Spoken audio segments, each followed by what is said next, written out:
I'm Sarah Myerscough, and this is the Insurance Brokers Podcast, where we're talking to the personalities and the businesses that sit behind our industry. If you like what you hear, please hit subscribe on your chosen podcast streaming platform. Hello guys, thank you so much for joining me on the first ever, so touch wood that the tech works, Insurance Brokers Podcast that is live.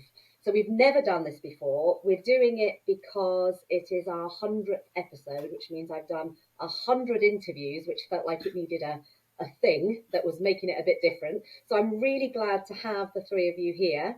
I'm really glad to have people already joining in the audience, and hopefully you'll be sending some questions in. Before I talk about how you send questions in, before I tell you what wonderful topics we're going to speak about today, I'm really grateful to you, Sam and Pete and Steve, for joining me. I'm excited to see how this goes. So I don't know if you guys want to give a little introduction of yourself, not that it will be needed because I'm sure everybody knows who you are, but Steve, do you want to start? Yeah, thanks. And Sarah, congratulations on the 100th episode. That's a great achievement. I'm Steve White. I'm Beaver's chief exec. I'm one of the few people of my generation who positively chose insurance as a career. My father was a Norwich Union inspector when I was a lad, and I think I was always cut out to do this. I've been at Beaver since 2004. I've been chief exec for the last 10 years. Brilliant. And Beaver have just launched their own podcast, I know, because I'm hosting it. So if you haven't listened to Beaver Pod, you should. Exciting stuff. Pete, tell me a little bit about you that nobody already knows. Oh my God. Okay, Sarah. Something that nobody knows. I've got two words. I'm not going there yet, No far way. too early. So I'm Peter Blanc. I'm the exec chair for Howden, UK and Ireland. So I was the CEO of Aston Lark. I founded Aston Lark by the merging Aston Scott and Lark back in 2017. I think we've done 56 acquisitions since then, and then sold the business to Howden, and now leading the M&A drive for Howden. Absolutely, unlike Steve, completely not supposed to be in insurance. My mum still hasn't forgiven me for not being a doctor, but she'll get over it. Brilliant. Sam, you've just got back from Australia, so tell us about that and about yourself and how the jet lag is. I was going to say, the jet lag may kick in at a certain point, so I'm going to use that as an excuse if I make no sense or embarrass Pete or Steve in some way that I have yet to be discovered. When you said excited, I didn't know if it was excited or nervous, but I'm Sam White. I'm the founder and CEO of Stellar Insurance, which launched in Australia in 2020 and launched in the UK in November of this year. So super excited to be on your 100th episode. That is some achievement. I know I have my own podcast, so I know keeping up the energy and getting the right people in. The Human Business Podcast, you should listen to that, people, as well. Absolutely. You'll be able to hear all of Peter's dirty laundry and closet stories. And we can elaborate on that. So what we thought about when we were planning the 100th episode is to do something a little bit different, topical and interesting. So where we got with it, and I've had conversations with you guys about this as well, and I stole the lines from you, Sam. I wanted to talk about the human element of our industry. And what I mean by that are how the human element, is how the human element has changed over the last 5 years. So Sam, you talk a lot about energy and bringing different energies to the insurance industry. I've heard you speak on a number of occasions, and I think it's really interesting. Obviously, Pete and Steve, you guys hear a lot, see a lot, manage a lot, and must have seen the changes over the last 5 years happening. So I don't want to pinpoint this as being like a male-female debate. I just want to know what you think about the different people, the different energies, and how things have moved over the last 5 years. I think, Sam, do you want to start, given that you just were telling us about some incredible conversations you had at Forbes Australia, the different type of energies and people that were there, and the different type of things that they've overcome. So do you want to kick us off? Sure. And then Steve and Pete and me will just jump in when we need. I just got back from the Forbes Women's Summit, which was absolutely spectacular. It was the best event I've ever been to. There was 2,000 female entrepreneurs in the room. Interestingly, a lot of the speakers I hadn't heard of because they were very Australian centric, but some incredible women. I was saying the captain of the Afghanistan football team, female that had escaped on the last plane.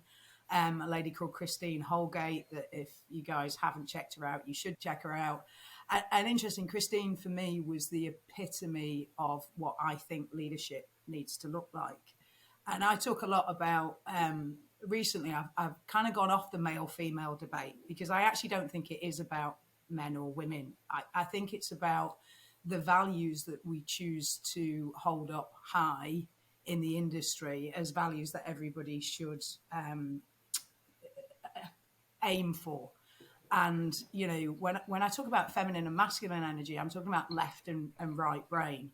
And left brain is very analytical, KPI driven, process, and it's generally considered to be quite masculine. And right brain is creative, collaboration, empathy, and that's generally considered to be quite feminine. And I think when I look at the financial services industry as a whole, we have a massive over index in left brain thinking, and it permeates the whole of the industry. And I think it's to our detriment in terms of attracting talent, innovating, thinking about, really moving the business forward. And that's not to say that there isn't any innovation. Of course, there's lots of innovation. There's lots of good people in the industry. But I think if we can start to tackle behaviours and sort of aspirational qualities in the industry and look at it through a different lens, I think we will make far more progress than the progress that we're currently making. And I know that I'm on here with men that are actually in touch with their right brain, feminine energy. So I'm assuming that they're going to agree with me. Sam, funny enough, Sam, as you were talking, I was thinking about the tradition. I mean, mergers and acquisitions is what I know, and over the course of the last 5 years, lots of people think that M&A is all about numbers and EBITDA multiples and debt levels and so on. And of course, all right, those things you kind of got to know your way around them. But fundamentally, it's so much about people, about understanding what the vendors really, really want, trying to actually understand what they want, what their people want, and then work out how they're going to fit with us and are they going to fit. And actually that, I say to people that my job is all about psychology these days. It's about nothing more than psychology, understanding the needs and wants and hopes and dreams of people that we buy and people that exist in the business at the moment, and trying to make it all about how can we jointly move towards a better future, not just and then try not to think about all of the boring left brain stuff, because the right brain stuff is just so much more interesting, and B, it's what really counts, because as we all know, it's not about money. It really is. I know it's easy to say that, but it really is not about money. People work for organisations that they want to work for, and that they enjoy being part of. And our job as leaders, I just think, has changed enormously over the last few years, and it's all about creating an environment where people want to work for us. The whole world has gone from being, employers had the power 10 years ago. I'd say employees have the power now, and that's a much, much nicer place to be. When I look at why Pete's successful, it's nothing to do with his left brain qualities. But if they talk about Pete in a magazine or an article, they'll talk about the numbers. They'll talk about the size of the business and how successful it's been. And actually, I know Pete. I spent a lot of time with him when we went on the Blanc trek. It's his human qualities. It's his right brain that makes him successful in business. And this is kind of where I go, if we can really tap into that and encourage it. Not just women are better at this, and actually women will naturally do better in the industry if we start to acknowledge those qualities more. But if we encourage it in men, I think we'll be in a better position. And sorry, Steve. I think the left brain, right brain argument is a really, really interesting one. I've talked to a number of larger employers who've traditionally gone down the graduate route, and they're starting to realise that diversity isn't about what you look like; it's internally, as you say, Sam. It's that how the brain works, and I think these employers are starting to realise that if you simply take on graduates, they may look different, but actually they've come from fairly similar backgrounds, studied fairly similar subjects at fairly similar universities. Their thinking is going to be very similar. And what you want from diversity is diversity of thought, diversity of background, application. You're more likely to get that if you go down the apprenticeship route. So I think that is something that has definitely changed over the last 5 years. And Pete's point around culture is hugely important now. What employers are saying to us is it's not just what's the starting salary, what's the culture of the firm like, what's it like to be there? Are they a nice firm to work for? And that's really, really a difference. And that then brings us on to a difficult point for employers as to how do you build a culture when your workforce isn't in the office 5 days a week? How do you embed culture into new employees who perhaps won't work with all their colleagues for months and months and months? I mean, Sam, Pete, you must have that challenge. Talk to us a little bit how you get that to work. It's amazing. I mean, we're buying businesses, and we've bought businesses over the last few years that have got all sorts of different working patterns now. And we've recently bought a business where the working pattern that's been established post-pandemic is that nobody works in the office Monday through Thursday. Everyone's in the office on a Friday. So that really works for them. They have it's almost like, every Friday is kind of not a celebration day, but everyone's in, collaborating, chatting, getting to know each other. There's a social aspect to it as well. But their work is fundamentally remote. Now, that might be quite extreme for some organisations. I personally find I like having a balance of having a local office that I can go to, interact with people. I come to our Colchester office typically if I'm not in London, and my work is not really connected with what the guys in the Colchester office do, but it means there's a social aspect to it that you get to actually you get to show your face, and you get to actually them to experience what I'm doing, and I get to find out what they're doing, crucially. And I really like the office environment, but I think we've got to get better at making it more local to people and making it more accessible, and just embedding flexibility without it being a forced flexibility. Because one of the things I have noticed is that with youngsters, whether they're coming in at apprentice level or graduate level, those guys don't want to work at home all the time. They really don't, and it's not great for them. I had experience of my son, who's now 23. His first year of work after leaving university was pretty much in his bedroom. And that's not healthy for a 21-year-old. It's just not. Yeah. One of the things that we're talking about is hybrid working and flexibility, and that allows different types of people more options. So that brings a wider network of people in to the employee aspect.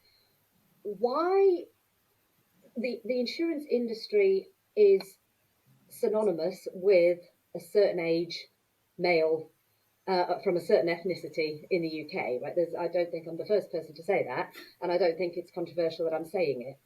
But what we are talking about here is about different types of people, different types of brain. What is it? What is the fundamental thing that has happened in the last 5 years that started that shift? Open to whoever wants to jump first. I'll say the pandemic. I mean, the pandemic has been the biggest seismic shaper of business culture. And I think it's really interesting. If you look at LinkedIn nowadays, LinkedIn has changed enormously over the last 5 years. It used to be very sort of fact-based, but now LinkedIn is kind of, it's like a non-stop celebration of different companies celebrating success for their people, for their organizations, or for their, for the personal achievements of their staff. And that's become quite an important driver or demonstrator of a company's culture. When you look at LinkedIn and you see, lots of posts and lots of congratulatory messages from, members of staff from your organization, you think, isn't that great that people are watching and realizing what's going on elsewhere? and that stuff just never happened pre-pandemic because that's critical, the isn't it? level of Social remote media working is was just so critical. much lower. Yeah. I think if we are That's working interesting remotely, you've because got to use it, haven't you? You've got to use your social media presence to be able to connect people back in because they're not in the office. Yeah. And WhatsApp seems to have taken the place of certain other forms of internal communication as well. Not necessarily that the boss is wired into the WhatsApp group, but it seems all the rest of the staff tend to be. With my left brain, I was chatting to a compliance guy the other day with my left brain hat on, and he was pulling his hair out at the extent of London market broking that now takes place on WhatsApp. And it's kind of just, it's just horrific levels of broking are all on WhatsApp now. I find it really difficult to remember what conversation I've had on what medium when you're going back to try and remind yourself of something. But it's all used in a professional sense, whereas 5-10 years ago it just wasn't. You wouldn't have dreamt of WhatsApping somebody or instant messaging somebody, would you? It would have been the height of unprofessionalism, and now it's standard. It's a slight worry though, Sarah, because it kind of again, slight left brain comment, but it's kind of it's. We are reducing insurance to WhatsApp messages, and there's just an assumption that the insurance will work and will be great and will actually solve the problems when the problems happen, and that's a massive assumption, and I think it's a problem that we haven't quite managed to deal with yet. Actually, how to communicate to customers in a way that they want to be communicated with. We still just inundate customers with utter nonsense. The renewal invites with the PDF documents with 80 pages that no one is ever going to read, and that's our standard mode of communication with customers, which I just think is appalling and needs to change. And is a left brain driven phenomenon that's kind of come up. So I think that's what we're talking about. How do we? The changes are happening. We can see it. What else needs to happen? How do we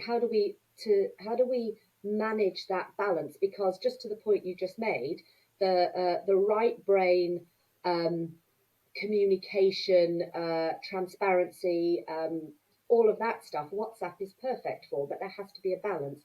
What do we do? How do we take it from where we are now, and what are the changes that are going to come in the next 5 years? If I can jump in, I think the big change will be that I think the regulator will expect us to deliver products that are going to work. So it's kind of on us. Whereas it used to be, send out documentation. If there's a clause in there that the client doesn't read, well, more fool them. If it doesn't, if the product doesn't respond to them, well, hey, we sent them the clause. I don't think that's good enough nowadays. I think it's on us. We have to make sure the products are going to work. That's where, to my mind, that's the right brain bit. We have to be talking to our customers, truly understand what they need, and then make sure we're doing our job so that actually when something does go wrong, they are looked after. That's kind of the whole point. So question for you on that point. How do you make that stuff more than a tick box? Because I think that's the thing that the regulator fights with all the things. It's making it more than a tick box. How do we do that? And I think I know what the answer is, or what you might say, Sam. But go. I mean, for me, it is absolutely, it comes down to communication, which as an industry, we are not good with. Because we think we're communicating by giving all of this information. Like, I had it in the document, it was all laid out, it's, that clause is in there. But actually, if you were sat in your local pub chatting to somebody about the policy, what kind of communication would you have to have for them to truly understand what it is that you're giving them? And that's, for me, where we just haven't even scratched the surface of what is possible.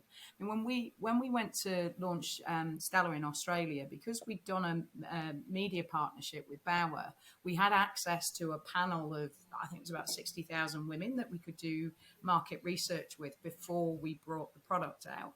And it was fascinating. Like we always say, just because we're women doesn't mean that we understand women, because obviously our target market is females. But we ask them and we communicate with them, we talk with them and not at them.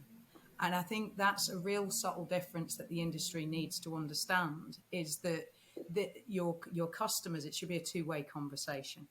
And in order to really truly understand whether they have understood you, that communication loop has to be circular. And that's the bit where I think if we spend more time sense checking what our customers actually think they have versus what we think they know that they have, I think we'll end up with a better product suite, and we'll end up with a better reputation. Yeah, couldn't agree more. I think you're right. I think there's probably also a role for the regulator in this, because the regulator still believes that you should be inundating the customer with information. Customers only have a certain capacity to absorb and understand information. I think a lot of customers who deal through a trusted advisor would trust the advisor to make sure that the product meets their needs. But unfortunately, our regulator seems to think just pile on layer upon layer of information. Yeah. And then you get the key information, the important stuff, which you have to bring to the customer's attention. Well, that list is becoming greater and greater and greater. So, yeah, I think there's a role for the regulator. There's a role for us as insurance practitioners, and probably also a role for customers as well.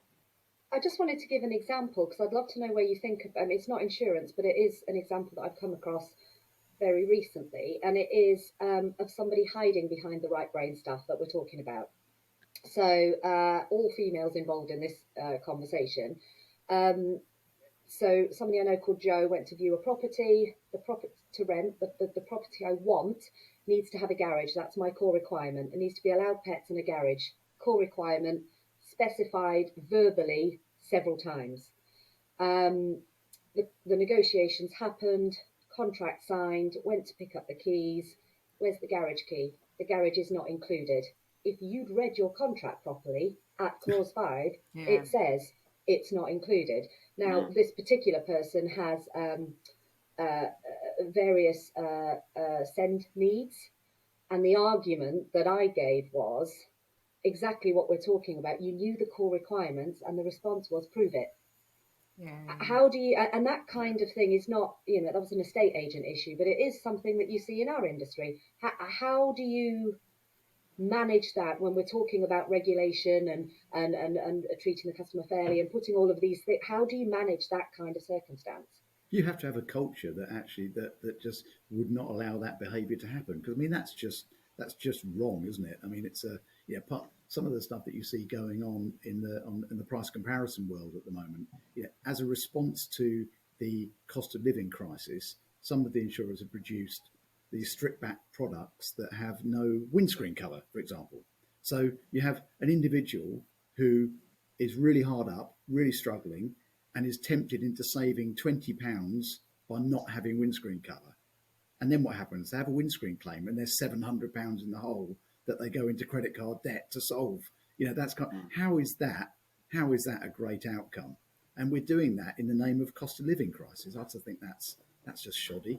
And I think there should be a sort of a moral overlay onto everything that we do.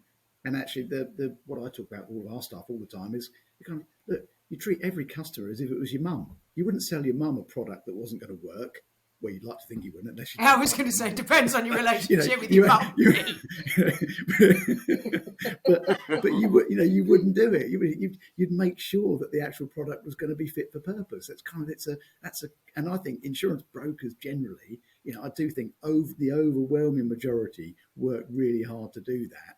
But I think there are pressures on firms to actually make ends meet, and sometimes there are pressures put on them by customers. Actually, the whole world becomes so price sensitive that a customer drives the broker to deliver a lower price, and then the broker's thinking, right, well, okay, if I chop that out, I can meet their needs, and that's kind of the wrong way around. Pete, there's still an insurer that's agreed to have it chopped out, though. That's the other part of the circle, isn't it? Yeah, my argument, and of course, it was easy if you were one of those insurers, you could say to the regulator with a straight face, we are responding to a genuine customer need that right now customers need to save money. And the regulator might say, that's a good thing. well, I think that's a bad thing. There's a limit to we should fundamentally be providing products that enable people to go about their lives without undue risk. One of the things that I find quite interesting, and I've got my mum hat on here, is Pete, when you were just talking about the cost of living, and I am concerned for you, my client, because I know you're really hard up and I know you need to strip everything back. And my sort of mum need comes into how can I help? How can I, your primary concern here is cost, and I want to help that, right? Mm-hmm. And then I think of it as a more left brain response is, I don't care how your primary concern is cost. It's the wrong primary concern. The requirement is this, and if you hinder it with what you think your primary concern is, you're buying something not fit for purpose. And I think I'm probably 50-50 left and right, and that's my competing interest in and the kind of self-talk that happens a lot when I'm looking at issues like this in my day-to-day life. What do you do there? Well, there's a great analogy which I always use, which is the generally speaking. I mean, it's going back to my formative years as an account exec. Typically, you'd be sitting at a table talking to a client, and when that subject comes up, if there was a coaster on the table, I thought, right, great, I've got all my props. So you'd say, right, this table represents the risks that your business and you face. The coaster, that's the premium. Do you want to spend all the time talking about the size of the coaster, or do you want to face or deal with the actual problem, which is the table? It's kind of, and that's the analogy you've got to get across. It's all very well focusing on the coaster, but actually, why would you focus on the coaster if you haven't sorted out the table? I like it a lot. But fundamentally, people don't care about insurance, and that's our fault. So if we can't get people emotionally invested in what we're doing, then they do just think whatever's cheaper. And, I think some of that is because we haven't really got into that description as you would do over the desk with them, Pete. You'd be sat human to human going, like you're talking about life insurance, you're talking about what do you want for your children if you're not around to be able to provide those things for your children? That's, that is a very deep conversation to be having with somebody, and yet somebody will buy a life insurance policy online just as a kind of, I need this, I better grab that policy in. And until we learn how to evolve the product so that we can really get people to understand what they're buying in a digital world as well as face-to-face, and we move our advertising and engagement to do that, we're going to constantly butt up against this. It's this thing that you don't care about. The reality is they don't care about the desk in your description because they're not seeing it through that lens. They're just seeing it as a grudge purchase. I've got to spend this amount of money and I just want to get rid of it. So I think one of the big there's a whole education piece, isn't there? Yeah. It's interesting. I was talking to somebody yesterday about the fact that we are still, well, my youngest is doing her GCSEs shortly, and she was showing me her maths paper, which is utterly beyond me in every respect. And I'm thinking, God, she's able to solve these really, really complicated equations, but no one has ever spoken at 16 years of age. No one's ever spoken to her at school about mortgages, credit cards, insurance, debt, life insurance. All those life skills, and there's just an assumption that people will somehow know this stuff by the time they need it. And I think one of the big downsides of following the retail distribution review, however many years ago it was, it's this huge reduction in financial advisors who, all right, they got themselves a bad reputation for some slightly shady behaviour around pensions and endowments, but they performed an incredibly valuable service, actually talking to customers, in that face-to-face way, and actually sitting down with them and saying, look, what would you do? What do you want to provide for your children if anything were to happen to you? No one's doing that anymore. And particularly with the cost of living crisis, I mean, whoever, what hard-working person comes home from work at the end of the day and thinks, I must just go online and see whether I can spend some money on some life insurance. I mean, said literally nobody ever. It's kind of, that's a real problem. I think the way around the communication and the education piece is stories. So I was talking to somebody for BeaverPod recently about we all talk about the need to get insurance understood to insurance people, and it's in all of the insurance magazines and on insurance. If you're not in insurance, why would you read them? Yeah. So what can we do outside of insurance to talk about this kind of stuff? And my personal experience is I think all of you know, and probably most of the world does, I had a stroke in January last year.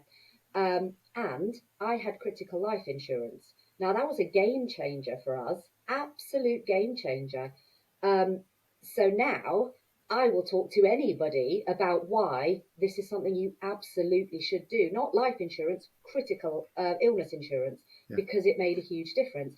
We had a joint insurance policy, which is now null and void. So for the last year, I've been saying to my husband, come on, I now can't get this insurance, you need to do it. But even though he has personal experience of it, he's still dragging his heels. So I just think it's about outside of the insurance industry, and it's about the right brain stories that connect with people that need to be being put out there. And it's such a problem, isn't it? Because, of course, no journalist, if you phone up a journalist and say, would you like to write a story about an insurance policy that responds appropriately to a claim? It's like, no, that's not news. But in the words of Ola Jacobs, who I interviewed for BeaverPod, he said, if somebody says, what do I do? He does not use the word insurance. He just doesn't use it. So it's all back to what you were saying earlier, Sam, about communication. And it's about I know what your barriers will be, and I know your reaction to this word. So I'm going to use something else so that I can reach you wherever you are to get you to understand that. And that's the right brain stuff that I think we need more of. And how we teach that skill, I have no clue, but think like you, Pete, because my kid's in year 9, that it should be taught at that age. Yeah. Those kind of human, emotive, understanding skills should be brought in much, much younger, as well as the life stuff. Yeah, I think we all agree with that. We had some conversations with some civil servants at the Department for Education who were telling us that not only is it the financial sector that beats a part to their door, but so do the nutritionalists, so do the physical educationalists. There's a whole raft of people who want to put their subject onto the school agenda. So if we have to find ways around that. I mean, there are a number of brokers now speaking to careers officers at schools and using them as a conduit to get to some of the fifth formers and the sixth formers, to use old money that Pete and I would recognise. Speak for yourself, Steve. I'm glad I was excluded. That's chivalry for you, Pete. I left me off. I'll tell you what. And me, and I'm grateful. So then there may be different routes around it. And to go back to the practical examples, I don't think practical examples of insurance policies paying out on claims is a good one. But some of the access to insurance case studies that we've used. So Bob Harris, for example, who had an aortic dissection, couldn't get insurance off his own bat by ringing around. So he used our Find Insurance service. We put him onto a travel medical specialist and got the cover. It's those sorts of stories that the wider press like. It does add flavour. It is, as Sam was saying, it's the right brain connection that they like. I was just going to say with the kids, if we want to get them excited about insurance, talking about it at an ideological way, to talk about the fact that fundamentally insurance is a group of people all putting in so that if one of them gets into trouble, they'll scoop them out. That there's more to how we connect them to us as an industry. And I think if we go out and we do school fairs and we talk about the practicalities of insurance, we'll lose them. If we talk about the ideology of insurance, I think people, like I had a conversation with somebody the other day who's working in the charity segment for a shared health platform, doing incredible things. And when I explained what parametric insurance was and how it could potentially work for her with what she was trying to achieve, she was like, oh my God, I didn't realize that you could do that. And I think getting people excited about what you can do with insurance is really important. I'm going to shut up now, Stephen. I'm going to do that because of my bounce back. No, I like the old CII approach. And again, when they go into colleges and universities, they use the word risk, and that's a more right brain word than talking about just insurance. And then you describe all the things that you need insurance for. It's not just obviously cars and pets and houses. It's absolutely everything you see around you, and a lot of stuff that you don't see around you. That's the sort of stuff that can energise the next generation, I think. No, I think look, there's also that we're spending a lot of time, effort, and money on some of the bigger challenges around the world. You know, the climate challenge and sustainability, and actually getting properly involved in some truly groundbreaking, game-changing activities. I think that then it just sets you apart as a company. You're not just. I think there's a reputational challenge with insurance that it's seen as self-serving, a nasty industry that doesn't always pay out, lets people down, relies on small print, all those horrible things. So kind of, we need to counter that with some really genuine good behaviour, helping companies ensure the transition, making sure that we are actually putting our money where our mouth is and actually going for, net zero, and actually really genuinely doing things that are beneficial for society and shouting about it and actually being proud of it. But I think there's two elements to that. I think the national and international media industry needs to take this on, because we can shout about it, but I would guess, maybe I'm wrong, but if I was to look through all of our LinkedIn profiles, it's going to be 80% insurance. What we need that right brain story with the left brain message to be promoted across the media industry, so it connects with people on a right brain level and gets people interested. What I'm just having a quick look at is we've got a few people in the audience. If anybody has any questions that they want to ask, please do put them in the chat. Now, I wanted to ask a question. Oh, before I do, I'm going to let Mark go. Should underwriters engage more with the right brain, need to ensure risks supporting clients, brokers, rather than the left brain, actuarial assumptions, rate increases? Great question, Mark. Thank you. Oh, big time. Yeah, look, I couldn't. That's a really, really good point. Insurance is all about pooling of risk, and I think the last few years, one of the big downsides of the level of data that's now available to everyone is I think there's a tendency for underwriters to basically try and cherry pick their way to glory, to actually just find the risks that are highly unlikely to ever make a claim and try to insure all of those. And just, anything that's likely to have a claim, well, let's not get involved with that because that's going to have a claim. And which is that's the opposite of what insurance is supposed to be about. It's supposed to be pooling everything together so that when anything does go wrong, there's money in the pot to pay for it. And I think it's impossible to actually use historical data to accurately predict the future. If all these actuaries were all so clever, well, they'd have seen the pandemic coming. They'd have seen they'd have seen the Ukraine war coming. They'd have seen all the other things that go wrong, weather events. They'd know about that. Oh, hang on. No, they didn't see any of that coming, did they? It's kind of, so demonstrably, they can't predict the future. And actually, insurance should be about, collectively finding a big enough pool of customers that will pay a sensible premium so that one or other of those customers has a loss, they're going to be protected. That's right brain thinking to my mind. Yeah, I think, Pete, you're right. We flagged a while ago that the danger of the use of big data was that cherry picking. Cherry picking the good ones will create a pool of those that can't get insurance, and that pool who can't get insurance will complain to their MPs. The politicians will pick it up, and we'll have the mother of all problems. So let's stick to mutualisation, which is why insurance has lasted so many hundreds of years. Yeah. But it's also about what you insure. Anything?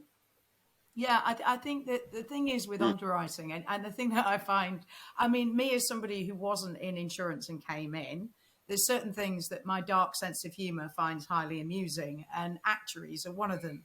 Because I've never met a group of people that are all so absolutely categoric that they're 100% right 100% of the time and argue with each other all the time. You put two actuaries in a room, so like two actuaries in the room, they will both have completely different picks on what the number is. They will both be 100% categoric that they're right and the other one's an idiot.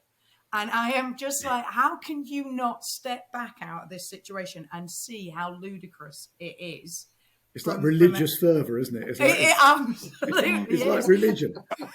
But it's also the gap between the two a lot of the time is so big, it makes nonsense of the whole thing. And I'm not saying, of course, you can look at numbers and make assumptions and predictions and all of those things, but it has to be tempered with some common sense. And sometimes I see a complete lack of that in the way that they evaluate. And because if you say, I'm only going to do something if I have the numbers to support it, the problem you have is that you end up with no innovation and you're not covering for the things that people need.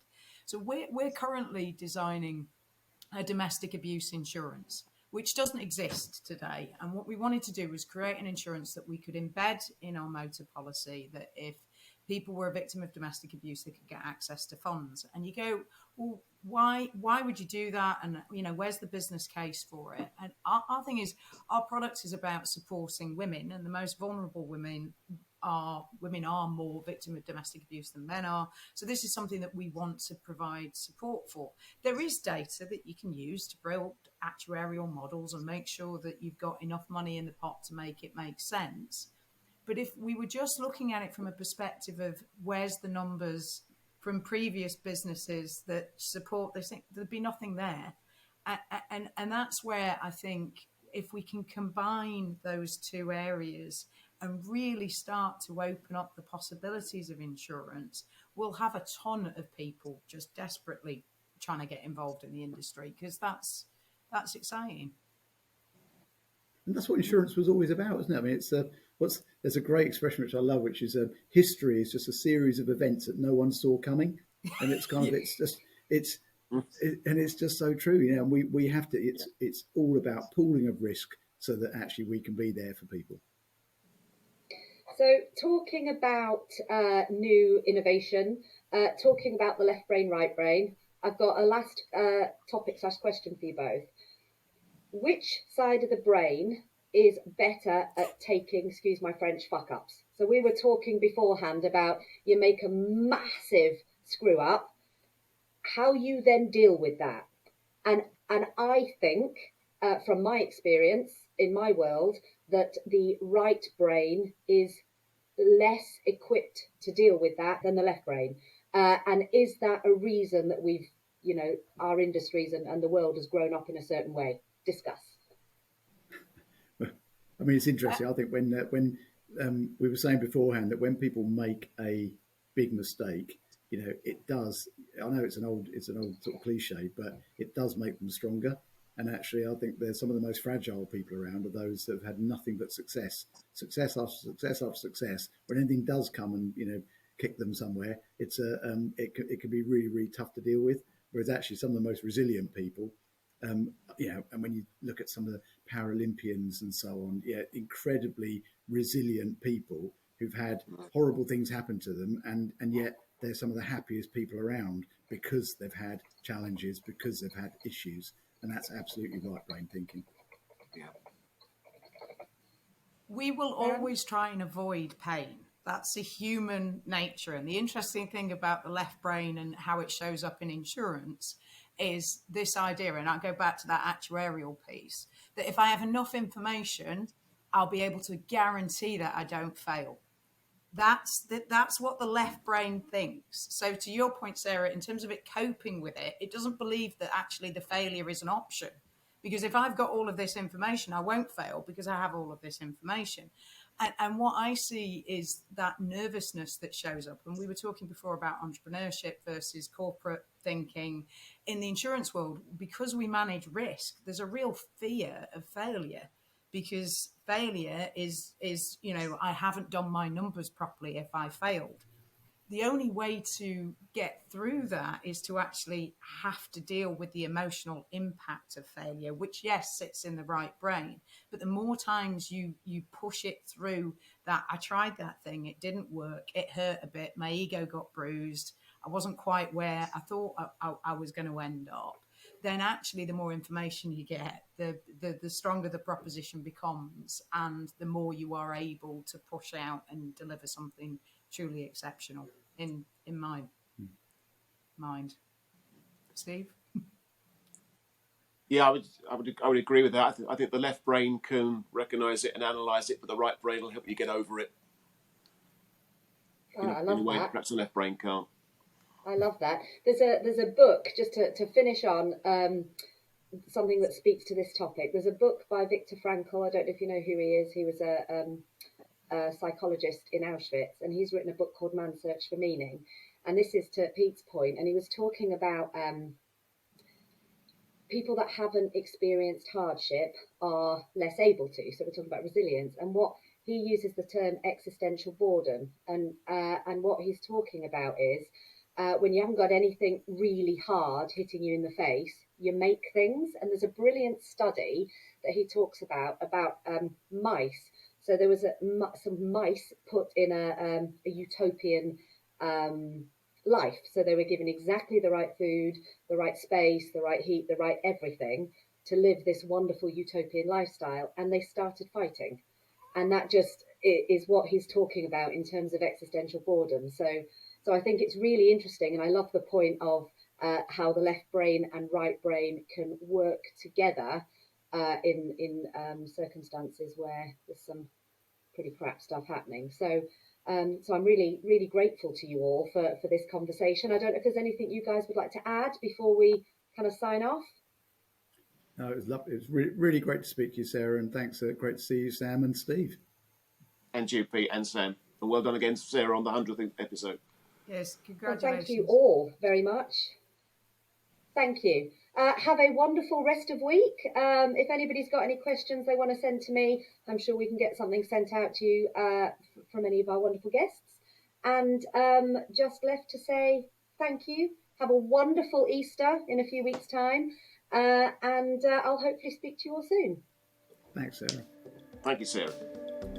Thanks for listening to the Insurance Brokers podcast. We'd love to hear from you, and don't forget to subscribe on your chosen podcast streaming platform and check us out on YouTube.